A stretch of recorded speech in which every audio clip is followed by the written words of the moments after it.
자, 조금 쉬셨죠? 우리 계속해서 들어갈게요. 책은 274쪽. 우리 계속 수단하고 있습니다. 자, 건강관리실은 끝났고 이제 방문 들어갈게요.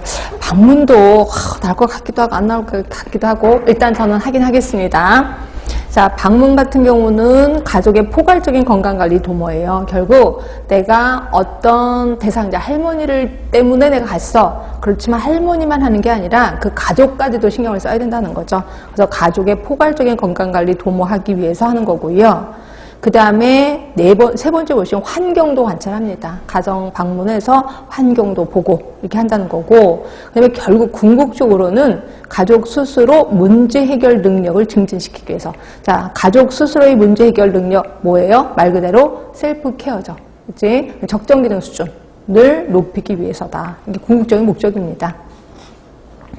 제가 보건교사로 있을 때 방문을 저도 간 적이 있었는데, 그 한 아이가 애가 이렇게 발작하는 애가 있었어요. 간질 발작이라고 보시면 되는데, 저는 간질 발작하는 애를 하루에 한 번, 하루에 한 번? 이런 걸 많이 봤는데, 얘는 수시로 해요. 그래서 한 시간마다 하는데, 우리 간질 발작할 때마다 뇌세포가 죽는 건 아시죠? 그러니까 애가 너무 하다 보니까 여기도 부딪히고 저기도 부딪히니까, 애가 헬멧을 쓰고 다녀요. 헬멧을. 근데 걔가 이제 그림을 그렸는데, 선생님이 1학년 선생님이었는데, 저한테 오더니, 얘 이상해. 그림이 이상해요. 그래서 딱 그림을 봤더니, 자기가 이제 간질발작하는 그림을 그린 거예요. 근데 아빠가 망치를 들고 이렇게 때리는 장면을 그림을 그린 거예요. 너무 끔찍한 거지. 그래서 걔한테 이제 물어봤어. 너 아빠가 이렇게 때리니? 그랬더니, 아빠가 이렇게 테레비 볼 때 우리 테레비 잘 지직거리면 어떻게 해요? 테레비 한번 꽝 때리면 테레비 멀쩡해지잖아. 그러니까 너도 네 머리가 고장난 거니까 이거 때려야 된다 그러면서 맨 처음에 계속 주먹으로 때렸다가 이제 망치로 때리는 거예요. 너무 화가 나잖아. 그래서 제가 안 되겠다. 니네 아빠를 좀 만나야 되겠다. 그래서 이제 걔 집에 갔어요. 갔더니 아빠가 이제 퇴근하고 오셔야 되는데 무슨 건설업을 하신대요. 건설 이렇게 그런 데를 하시는 것 같아. 그래서 기다리는데 아무도 안 오시는 거야. 한 7시, 8시가 됐는데 안 오시는 거예요. 그래서 아빠가 늦게 오시려나 보다. 그럼 자꾸 내일 올게. 그래서 간 거죠. 그 다음날 또 가서 기다리는데 또 안 오시는 거야. 그래서 제가 결국 못 갔는데, 결국 만나질 못했는데 나중에 봤더니 아빠가 그 앞에 골목에서 저를 보고 있었던 거죠. 그래서 선생님 만나면 무서우니까 아예 안 하겠다. 그래서 계속 거기서 지키고 있었던 거고, 저는 뭣도 모르고 기다리고 있었던 거고. 그래서 제가 그 다음에 제가 너무 화가 나서 또 갔거든요. 또 갔는데 그 다음에는 그냥 아예 전학을 갔더라고요. 그래서 너무 끔찍해서. 근데 이게 제가 가서 따지려고 간 건 아니었고, 이렇게 간질 발작인 아이를 수술 아니면 좀 관리해주는 의사를 제가 알고 있거든요. 그래서 연계를 시켜주려고 갔다가 무산이 됐습니다. 그래서 지금까지 연락이 없는데, 하여튼 그 아이 좀 생각이 나서 여러분들도 방문할 수 있으면 하셔야 됩니다. 이게 법으로 돼 있기 때문에. 그래서 이제 그것 때문에. 자, 그럼 방문 활동의 원리를 잠깐 보시면, 이거는 이제 우리 보건교사가 아니라 지역사회 간호사 생각하시면 될 것 같고요.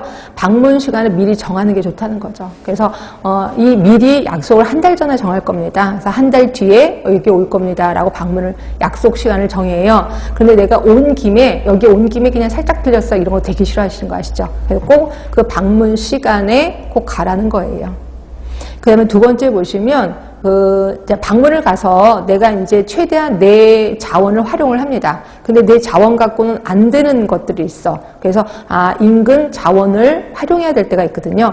이럴 때는 지리적, 경제적으로 접근성이 용이한 곳부터 활용을 하라는 거예요. 그래서 가까운 병원, 가까운 의원. 근데 이때 거리적으로 가까운 것도 있지만 경제적으로 접근성이 용이한 것을 먼저 의뢰를 해줘라. 이렇게 되는 거고요. 나머지 읽어보시면 되는데, 동그라미 7번. 요거 하루에 여러 곳을 방문할 거예요. 내가 오늘 새 집을 갈 거야. 내 집을 갈 거야. 이랬을 때 문제가 되는 건 뭐냐면 내 몸이 매개체가 되면 안 되겠죠. 이러다 보니까 전염성 환자를 제일 마지막으로 방문해야 돼. 제일 처음은 비감염성이면서 감수성이 높은 아이, 그러니까 영아자, 애기들부터 먼저 방문하고 마지막에 전염성 환자를 방문해야 된다. 이렇게 보시면 돼요. 그래서 이런 것들은 우리 쪽은 아직 아닌데 다른 쪽에서는 시험 문제가 어떻게 나오냐면 여러 케이스를 제공해요. 여러 케이스를 제공하고 다음 중 가장 먼저 방문해야 되는 사람, 그리고 가장 마지막에 방문해야 될 사람은 뭐냐, 이런 식으로 하고 있거든요. 그러니까 여러분들은 감염성 질환이면 제일 마지막에, 그리고 어린 나이일수록 제일 처음에 간다라고 생각하시면 돼요.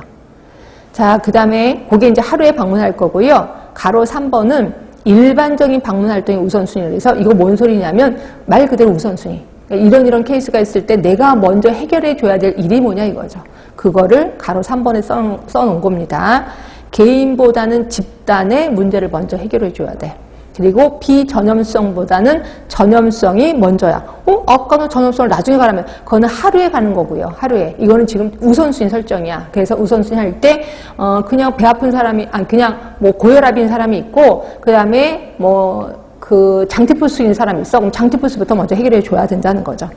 결국 만성보다는 급성이 먼저라는 거고요. 생활 수준이 낮을수록 교육 수준이 낮을수록 먼저 가주라는 겁니다. 이건 이제 우선순위라고 생각하시면 되고 그 다음에 4번, 5번, 6번을 묶어서 4번은 방문 전 활동, 자, 5번은 방문 중 활동, 6번은 방문 후 활동.